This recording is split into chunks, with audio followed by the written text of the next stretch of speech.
This episode is sponsored by Appian, a technology leader in driving digital-first insurance transformation. With Appian's low-code automation platform, you can build enterprise apps and workflows rapidly in an agile environment. This episode is sponsored by Exactuals, perfecting insurance payments and the data driving them.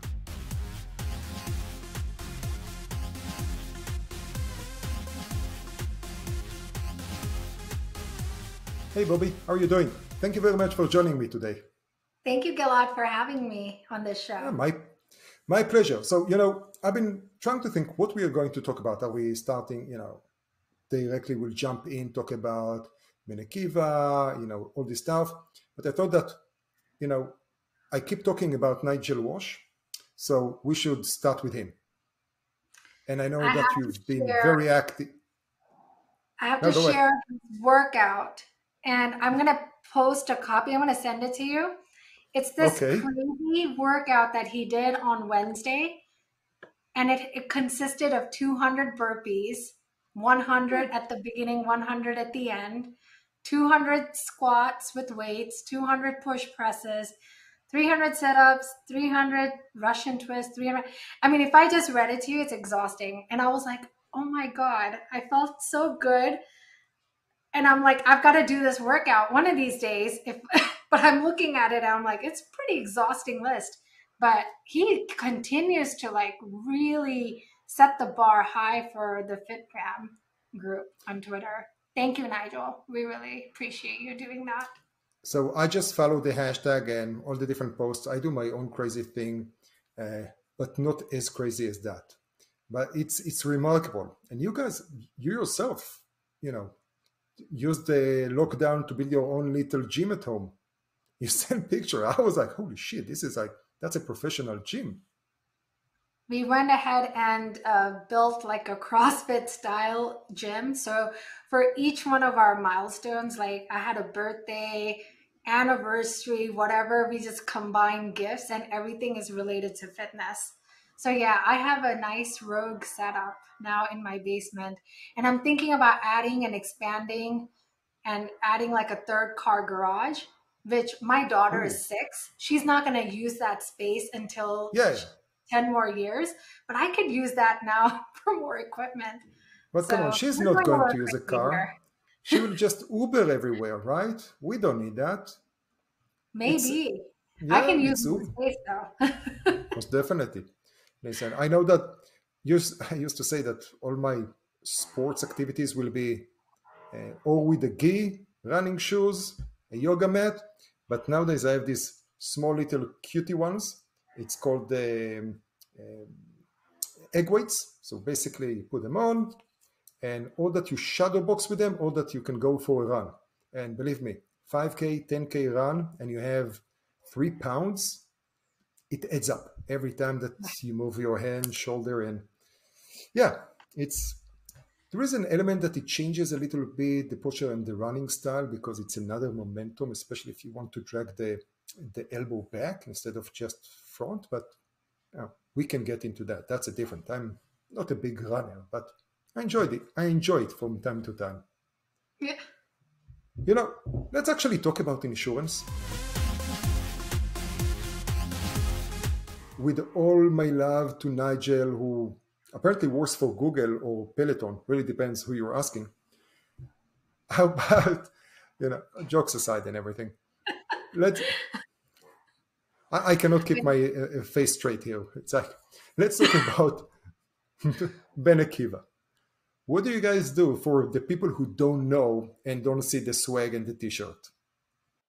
I know. I'm representing today. So what Benny Kiva does is we are a insurance platform for life, annuities, and health side of the insurance spectrum, and we are on a mission to transform claims. We're moving into servicing, and we are experimenting with another initiative. So we're working with the customer backwards. So if you follow Pat Callahan, he talks about innovate with the customer backwards. That's exactly like how we started our journey back in 2018 by looking at claims and then really starting to chip away problems in the back office operations that impacts the customer, which is either the beneficiary or the policyholder. Pat is such a great guy, and I love and talking about Pat.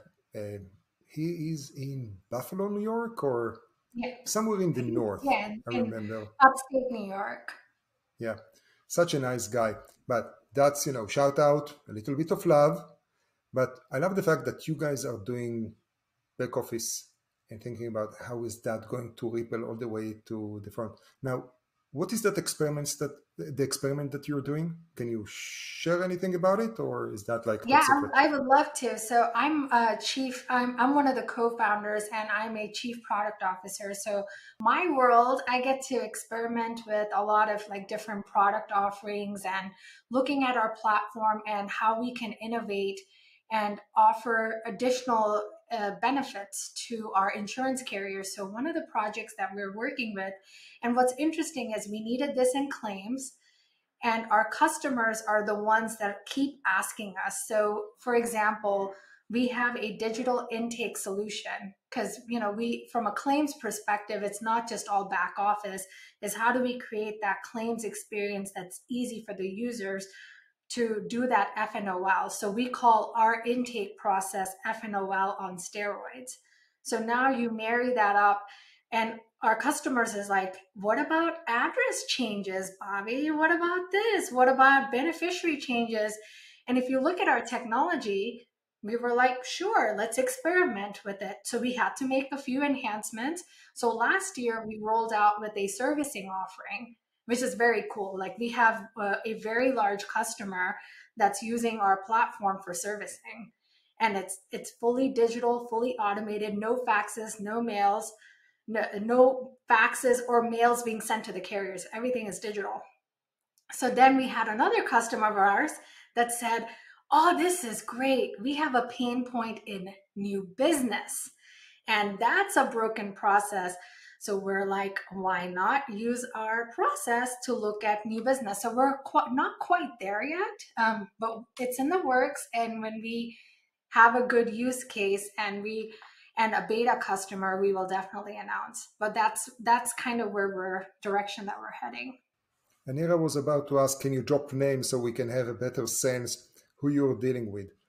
Now, when you say customer, who do you find as your customer? Is that the insurance company? Is the companies? Who is the So who is your we are customer? definitely a B2B play. So our customers are insurance carriers that Mhm. have a life, annuity, or health book of business. And their main interest is to work with, well, basically benefits. So is it all about the B2B, or so would we Oh, define they're it as offered. B2B or E2B2C? So we offer our platform to the carrier, and what the carrier is doing is offering a portion of our platform, like the portal side, to their customers.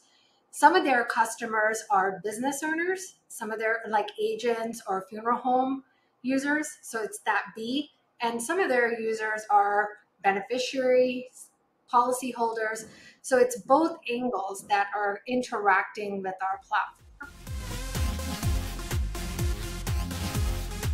Okay, so we have Brent Williams, who actually came up with the concept of Benikiva, and he's our chief CEO.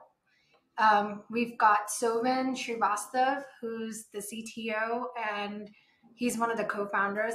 Also, my husband. So I'm one of I actually It's work a with my family husband. business. Kind of, sort of is, but this is like my second startup with him. So we're business partners as well as like life partners. So It's a family business, serial family entrepreneur. So what was the startup? the first startup was a document management and facilitation solution called Docsmore. And that Mhm. was back in 2015. And we launched it when our daughter was 6 months old. So we had gone through this life-changing event, and we were just really tired of all these documents that kept coming our way. So if you've ever, like, I know you guys don't have children, but it, oh my gosh, like the amount of paperwork that we have to deal with when when you have a baby, and all the employment side of the house. So the insurance forms, the disability forms, all the disability forms. I'm so glad that we are in disability for claims, because I keep telling the couple of carriers that we're working with on assessment, I'm like, I have got to tell you my story, because my story is probably like many of your policyholders. It is very, very painful to get your disability claim in. And if you're a new mom, the only form of only form of request that I could make with the insurance carrier was they made me fax a document. They wouldn't even accept email, and they were making me either mail a copy, like a physical mail. And I don't own stamps. Like I don't mail stuff. Like it's just there. It's, I mean, there's services out there that I could send out greeting cards. I don't think I own a book of stamps. Sovin, my husband, collects stamps, but we can't use those stamps to stamp these forms in. Um, Yeah, I think but that I you know, have a a couple of lot of people fax. forever stamps somewhere in one of these boxes, and a package of envelopes just in case of similar to that. Because who uses stamps No, or fax? I just, and fax. I mean, we don't own fax machines. Like, I mean, a normal household doesn't own a fax machine. So now you have an infant, you have to fill out this paperwork, and your infant is like 2 or 3 days old. And then you're getting your employer that's calling you to say, make sure you fill out this paperwork, and you need to send out this information. And it's like, okay, you call the insurance carrier, and the insurance carrier is like, the only way they can accept the form is by fax. So guess what I had to do? I had to carry my infant into Kinko's to fax a stupid form. I mean, that's how ridiculous that process is. It's very, very, it's very complicated, and very happy that we're in that space. But the forms portion of the pieces caused us to get into this space. And our initial offering for Docsmore, I mean, we didn't even think about insurance use case. When we met with when we met with Brent is when we started to talk about insurance, and then we took that idea into complete steroids, because it's a totally different offering than what it was in Docsmore. But our heart was always with nonprofits, small businesses. So that's where we launched our company. And that's how we met Brent. We met Brent in 2016 when our product was in beta. And when he talked about his needs in the insurance industries, and he was in the fork in the road because he needed to find talent to develop his idea. He'd already spent he'd already gone through the path, and or he was going to raise money and build his own team. So it's either bring in co-founders that can help execute the vision, or get VC money and build a full team. So when we heard this idea about the insurance, we had experience, and we had just bought life insurance. And when Brent Wow. told us about a stat, I will never forget the stat, Gilad. Like, that's what made me come to the industry, was 68% of claims go unclaimed, because the people that have the policies are not telling their beneficiaries that they have policies. So all this money is going into unclaimed property. And if you do Now, the unclaimed property research, that's a billions of dollars. It grows at an annual rate of 1 billion. So we will eventually tackle wait, that wait, wait, wait, problem. wait, wait, wait, wait. That pot of billions of dollars, is that an escrow? Where is that money? It's just sitting in the investment pool of different insurance companies? Not with In 2015, there was couple of laws that were passed where the insurance company can't hold the money. They have to escheat it to the state. So the states have it, the states hold it, and after a certain period of time, and I think that's very state specific, but at minimum, like after 10 years, it doesn't go to the, everybody thinks insurance companies don't want to pay the claim because they want to hold on to the money. That's not the intent. They want to pay the claim, because if they can't pay the claim, that money's getting escheated to the state. and then the state holds it. So you will see a lot of these sites around treasury finders. Like, I mean, every state has their site of how you can look up your social security number and see if there's unclaimed property in your name. And that's I mean, it's just it's that stat alone, it's what made me think about the insurance company in a different way, because it's not their fault. If you think about it, it's the process fault. So if you look at the whole life cycle of a policyholder, and at what point have you been reached out to say, go update your beneficiary, and made it an easier process? At what point do you can you know, it's just, if you look at the whole life cycle, it's pretty broken. And it's not the insurance carrier's fault. I mean, you've been in the insurance industry, you see the legacy systems, you see the process issues, you see all of these laws, like follow-up laws, notices, all of these laws keep changing.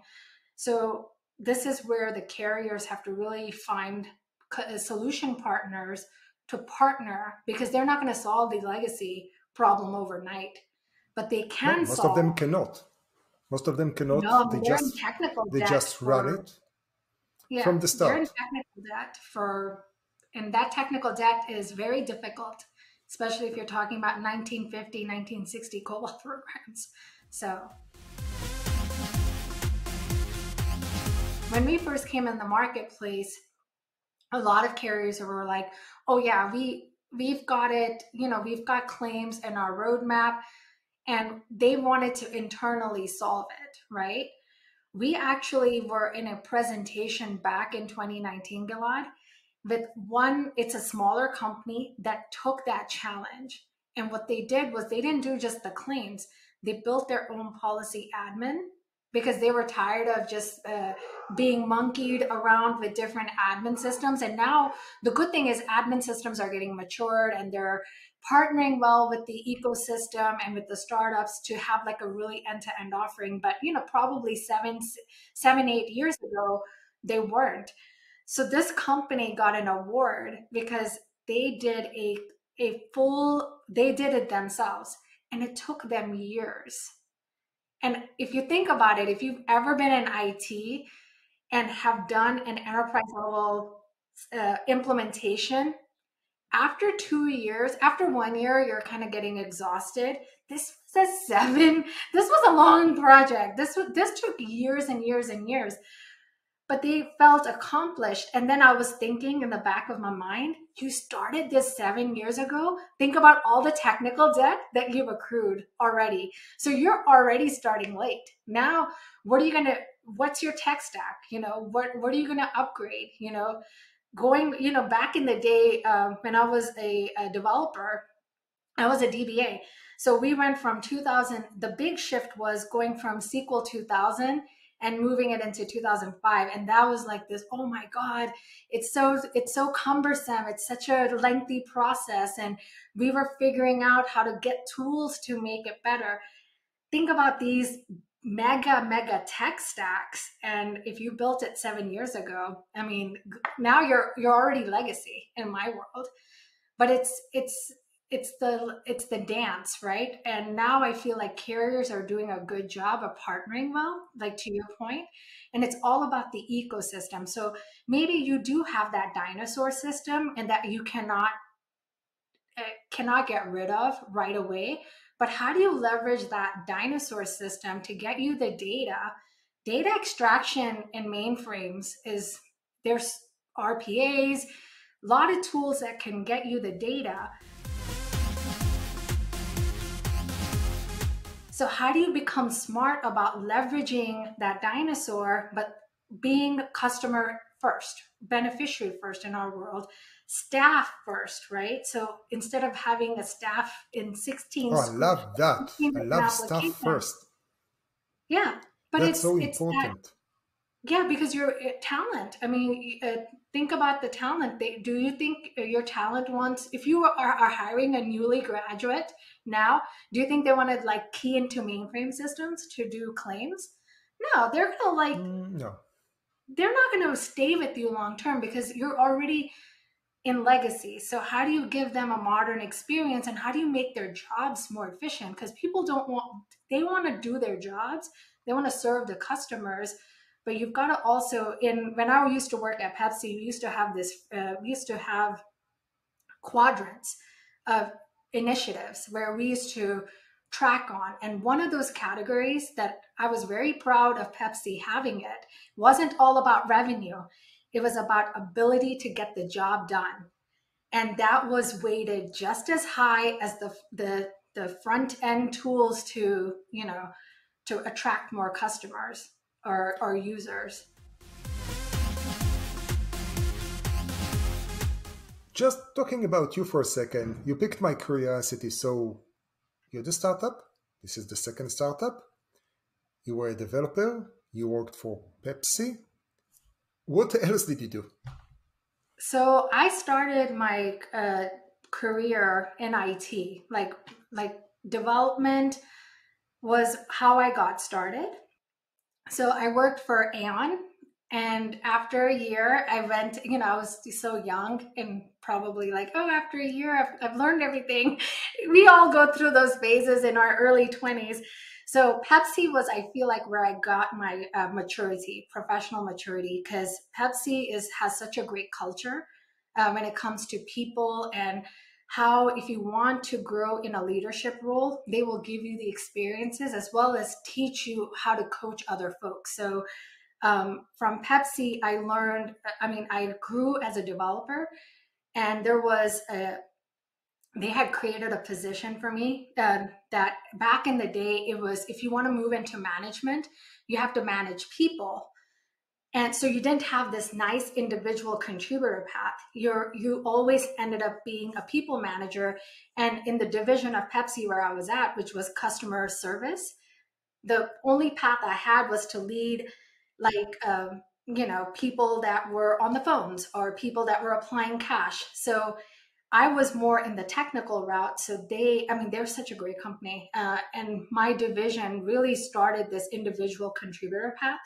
So I was one of their first project managers, which I led a lot of like really cool projects like OCR optimization, like how do you automatically pay out cash and using bank files, which now most companies do, but back in 2006, that was very new technology. So it was OCR, like the doing more OCR, and it was this Oracle upgrade.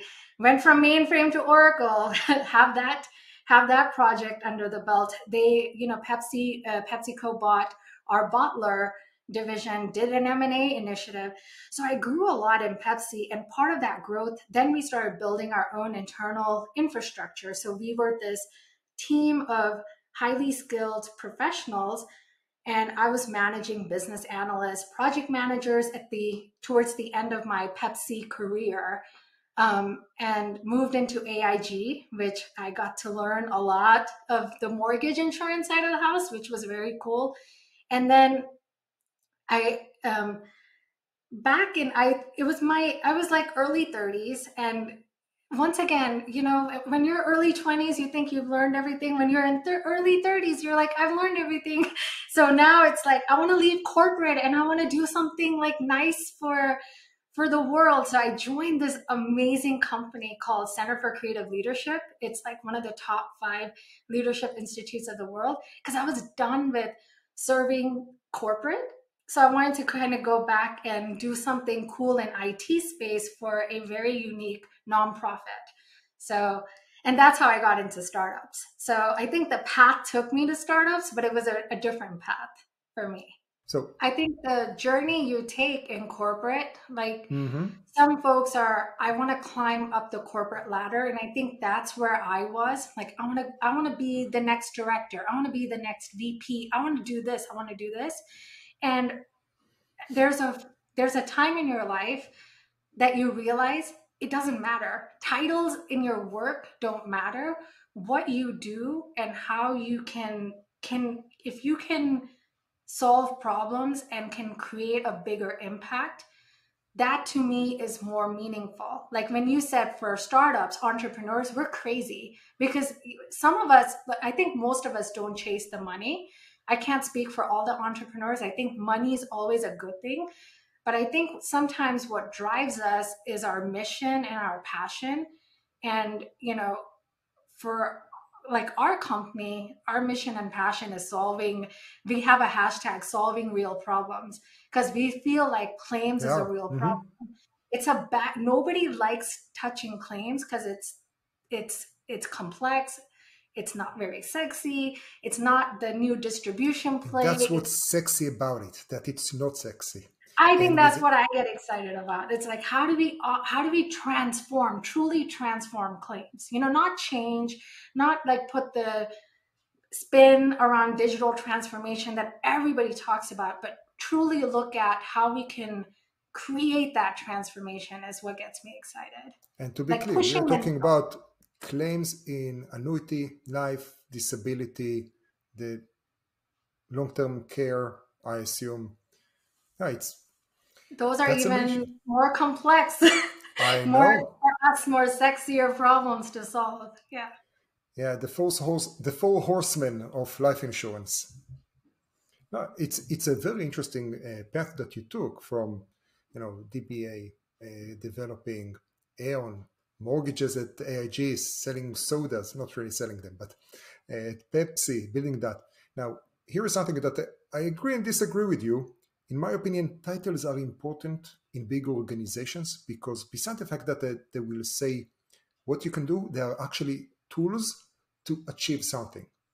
There is a big difference between someone who is a manager versus a VP in terms of responsibility, but they can use and leverage that title to open different doors.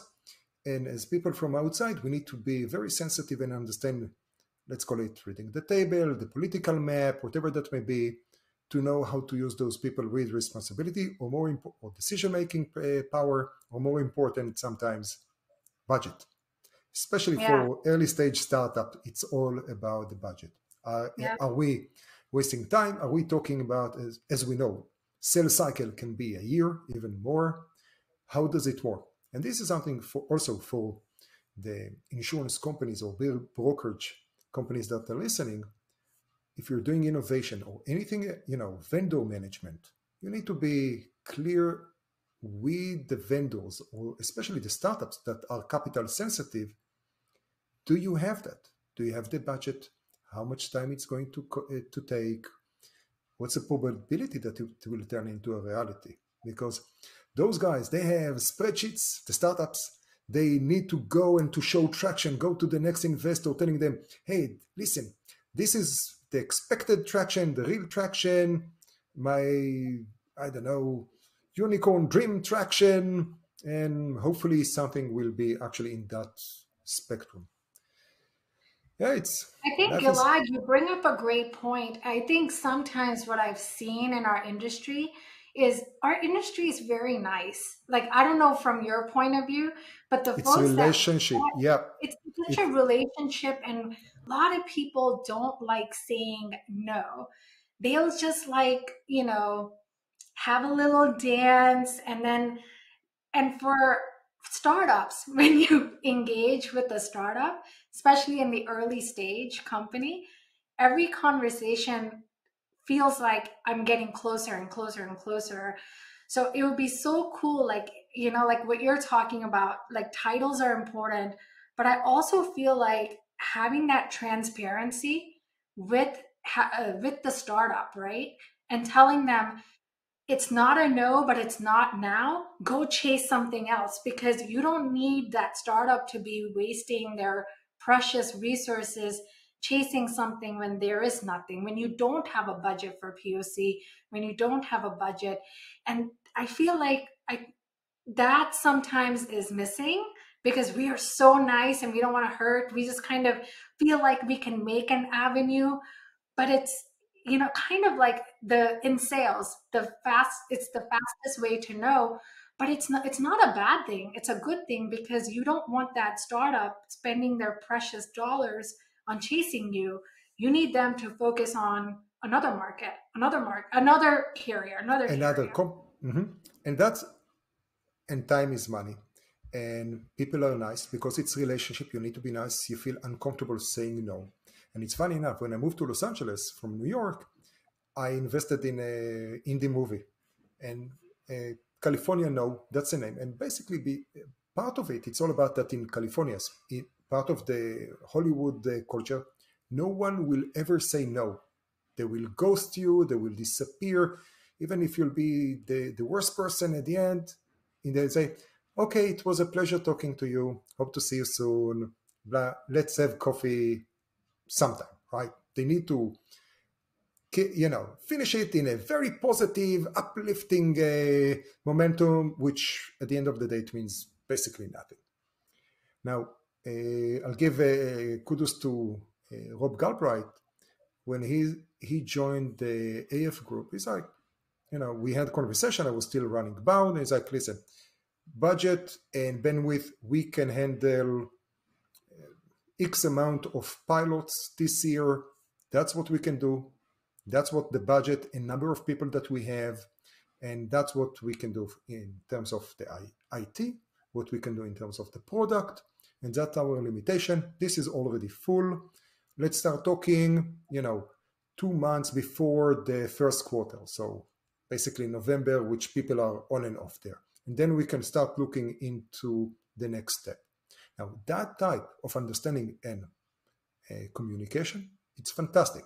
But that can be a different topic, talking about innovation at the insurance companies. Where are you now in terms of sales, working in companies, raising money? What's your status? So, from a company carrier perspective, we're working with in the spectrum of 12 customers. Several of them are live in production. Half of them, I would say, are live in production, and the other half are getting there because with the sales cycle, we started 3 implementations last quarter. So we are just wrapping those up in quarter 2. So customer perspective, we've done very good. COVID for us last year was not our company grew we doubled our number of people. So we are doing nothing this quarter. We are dedicating, like us, like as senior folks, we're dedicating our time and energy into our people, because that's the fastest way to growth. Is I call it brain dumping. I'm brain dumping everything that I know so that our staff is equipped to carry the train forward, right? So we can focus as founders on strategy and growth. So that's our goal for this year. From a capital raising perspective, we're going to probably look at we haven't decided yet, Gilad, to be honest with you. I think we have been so focused on getting customer on the sales side, that on the capital side, probably we'll have a conversation of whether we need to do a raise or not at the end of this quarter. We welcome any investors to come talk. Brent Williams is the person that handles all of our investor side of the house. But yeah, so we're in a pretty good position. Let me rephrase that a little bit. So far, are you post-seed, Series A? Would that be your Series A plus or Yeah, it will be a Series Series B? A. It will be Series Yeah, A. we're more Series A. I think we kind of. So what's funny, Gilad, you'll have to talk to Brent. Have to have him on the show too, because he will tell you the story of how we landed our first customer and our first investor. And we still have debates internally. We're like, we think that's a pre-seed round because we didn't have a product. And then was Yeah, that a that's seed it. round? Was it a pre-seed seed? Now It everything doesn't. gets blurred up. It's So so blurry. It's all blurry. yeah. And actually, you raised at the beginning something that you know, I can connect it to an early conversation that I had today. And basically, you started the first startup when your baby was 6 months old, And the point was, and how it connects to the early conversation that I had, female entrepreneurs, mothers who are entrepreneurs, we don't see a lot of them. Actually, we hardly see any of them. And I was like going from the top of my head, and I could count 6 female entrepreneurs that we have in the industry. I'll go through my list, maybe there are more, but where, why? And I know that I'm heading towards a field mine, so I'll give you the mic to talk about that. What's the problem? What are we missing here? Honestly, I think so. My thoughts are they're there, like the female entrepreneurs are there, they're just hidden. And sometimes they don't get the platform to really talk um, about what they're building. So that's one scenario I've seen. I've seen, so a second scenario, this is like, folks, I may just get some like very interesting comments after I say this. Sometimes the women are hidden, they're the engine behind the startup. I know 2 companies locally that have this issue. Women are driving it, but they're not a founder title on the website. They're doing all of the operations and heavy lifting, but their husbands in this scenario or their male counterparts are the face of the company. We So is that have to another change couple that. family startup? That's yeah, these 2 scenarios are family startups. And I went and said, why? Because what was funny is I was looking for in our local ecosystem. I live in Winston-Salem, North Carolina, so we have a small startup community. And March of 2019 is when I was recruiting for an all women in tech, do a showcase of your technology. And I was getting blasted by my community partners to say, good luck finding that, Bobby. I can count one, which is you. And I was like, no, no, no, they're out there. We have to go find them. And they were right. They were hidden because I knew them. And they were like, she's not a female startup. This is not her startup. That's her husband's startup. And I was like, no, she's the one that's driving the engine. But when you look at it, it's they're they don't have the founder title. So there's that type of stigma has to go away. But that's something that we need to control. Like, that's not like our spouse's fault. That's us having a seat at the table to say, no, hey, I'm a founder because I help you just as much. It may be your idea, but I help execute. So we're in this like 50-50. The other thing is that I think from an entrepreneurship perspective, we are seeing a rise of female entrepreneurs. But if you look at the funding, like if you look at Startup Weekend, if you've ever volunteered at Startup Weekend from Techstars, immense amount of diversity. So why does it stop there? Because they don't get funding for their ideas. And then you have to peel the onion. So, okay, so they're not getting, so what does the funding structure look like? What was that stat? Like 2% of female, 2% of all the investment went to female entrepreneurs, like 2019, 2020. Then you have to ask why. Then you have to look at the makeup of the folks that are at the seat of the table, your investors. What is the makeup of them? I mean, think about in our insurtech space.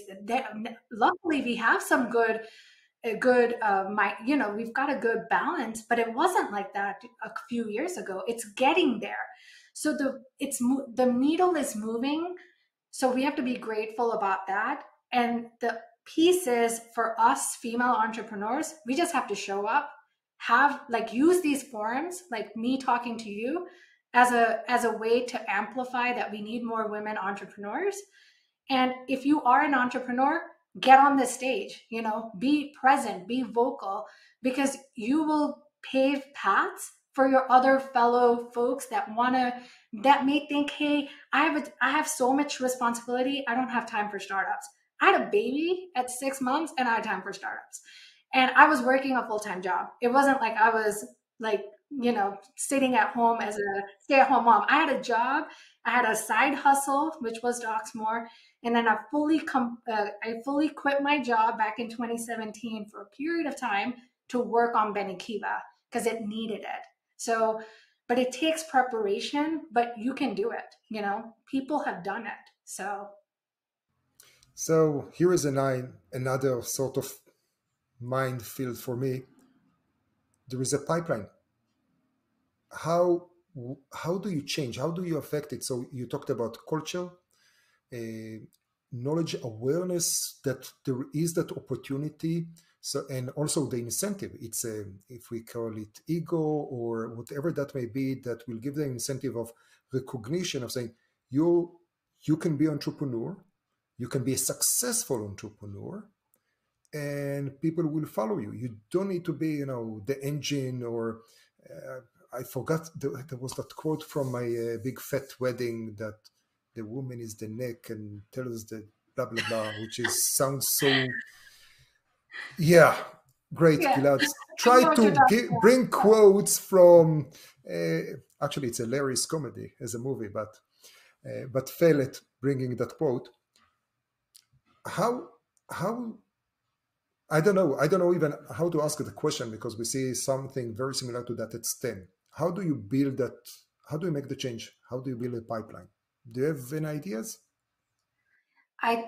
Like honestly, for me, like how I would look at building a pipeline is I now have a platform, right? So there's three founders, Brent, myself, and Suvin. And the platform is anybody that we hire in Benikiva. So we keep it very diverse. We keep a very open mind because once you work in a startup, that's your then you get skills, right? Like you will, Gilad, as a startup founder, you're not just a salesperson or whatever your hat that you have, the CXO, whatever that CXO is, you're wearing multiple hats. So if you start to bring others in and get them exposed to entrepreneurship, I think that pipeline will come in because once you get what is the saying? You get that entrepreneurship bug by working at a startup, you're going to start thinking about ways, right? Because they're seeing it from a ground up and they're seeing how that could happen. Their ideas can come in and you never know when you're employee and you partner up to build another something. It doesn't have to be only the founding team can build something new. You're encouraging, you're motivating your entire team to build something. If they have an idea, go explore it. I think another pipeline opportunity is to really start, if you don't want to take the risk of going out, right? Entrepreneurship is a risk. Work with companies that foster the spirit of entrepreneurship. And I was very lucky, Gilad, because when I joined CCL, that's what I felt like. I felt like I was in a big startup. It's a nonprofit. You pave your own path. You can you can manage your work and do other side projects, which is like kind of like an entrepreneur's dream, right? Like, and I would experiment with those until you get the confidence to say, hey, I can do it on my own. But I think pipeline wise, I mean, for me, it's like hiring people and motivating them to create stuff. And then me thinking, hey, this could be my future business partner in the future. Yeah, I think that your daughter is very lucky because she is already part of the, I hate calling Oh, it a pipeline, but she is a great role model. So she knows that that's a possibility. She can become and an that's like a entrepreneur. She can future become a pipeline. business. Yeah, Hmm? that's a Yeah, future pipeline. that's Savannah what I'm already talking told us. about. Yeah, Yeah, she's I was already referring said to she's the. going to be a business owner. So that's what she wanted to be for her career day. I'm talking about things that we can do immediate, right? Mhm. There are so many talented women, and I mean, there's a pool of talent, and I sometimes feel like you just need to just give inspiration, give them they can do this, and allow them the opportunity to fail, succeed slash fail. But yeah, I'm with you. The pipeline starts with our own families and encouraging and embodying entrepreneurship at that Yeah. level. Yeah, This I has think. been a fun conversation. Like you said, like we can talk, like there's so many different avenues, and what Mhm. you're doing is awesome. Like having this forum, and I would just say keep inviting more people and diverse voices. Like I told ITC, the more diverse voices that you're exposing, A, you're getting exposed to it, and B, your viewership is going to, Mhm. you can amplify your message in a totally different way. Yeah, thank you very much. And remember, October 4th to 6th, we are back in Vegas. I'm doing a little bit of work with the ITC team, helping Jay with all kinds of things. So that's always fun. Sadly, it's going to be temporary, but while it lasts, it's great opportunity to work with this team. So many, passionate people about connecting people, and that has its own little perks. So I'll ask you the last question that I ask on every episode. Please give us a recommendation of a life hack, book, TV show, whatever you like that you learned during lockdown. So during lockdown, I got into, this is more recent, into crypto. Beside Crypto, gym, crypto. Okay. I got into gym, and then I got into crypto. And what's interesting about crypto is it's a, think about like startups, Mhm. and think about like these early seed stage, and the opportunity for a common person like us to be an investor and Okay, so watch. when you say crypto, what are you just picking different tokens and coins and buying them, putting your money on pools, or actually investing in the companies behind those tokens? So I'm doing a currency right now, Hmm. and I'm looking at ways to do investment with the companies. There's a couple of companies that I'm in love with, and there's one that I posted about today. They're a little bit big. They're getting bigger now, so I'm just bought their coins, and it's Copiosa, and I'm looking for true use cases. I'm not looking at meme coins. Yes, they're fun to buy, but you have to sell them. You have to be like that gambler that play your Vegas chips on I those don't guys. know. I feel that it's pure gamble, especially the doggy coin. I did Yeah, 60% and got the hell out of there. I was like, okay, but yeah. I did the pure, same thing pure. with Doge. I made my money, and then whatever was my profit, I called it my Vegas money. I just put it out there, Yeah. and I'm not gonna. Hmm. I'm just gonna, like, I don't care if it goes up, it goes down, if it goes whatever. I'm just gonna write it out, and that's when what's been the most interest. Like that's what I've been getting into. But what's cool about this is this community of people from all across the world. And when you talk about diversity, this group, Gilad, is, it doesn't matter what your education level is, what your age is, what your race is. It's a community. And if you like a project for whatever reason, like I like Copiosa because I see the long term value, someone may see it as, I like it because I like the name, I like their website design, I like the graphics. It Hmm. doesn't matter, but So it's a where do we learn community of about it? like-minded. It's a community. Do what? Where is it? Reddit or where do you, So you I'm know? doing Telegram. Telegram has some Oh, really no cool kidding. groups. Yeah, I've Oh. not been into. I look at Reddit, but I've been mainly on Telegram, Hmm. and then I follow TikTok for some of these TikTok. crypto. TikTok has Oh, a wealth of no. knowledge, Wow. and I'm I actually did starting not to know it. produce videos there. Yeah. I've been avoiding TikTok the same way that I avoided Snapchat because I was like, I'm too freaking old for this. But apparently, TikTok, apparently, no. Apparently, I need to get my sense and get into TikTok. Because even Reddit, sometimes it's a little bit. Actually, no, Reddit is. Yeah, there is a lot of noise there. And So I've Telegram. been getting into Huh, TikToks and crypto since cool. the lockdown. Wonderful. Bobby, Thank you very, very, very, very much for joining me today for this unscripted, completely random conversation. I hope you have a beautiful rest of your day. Thank you again for your time. Thank you, Vlad.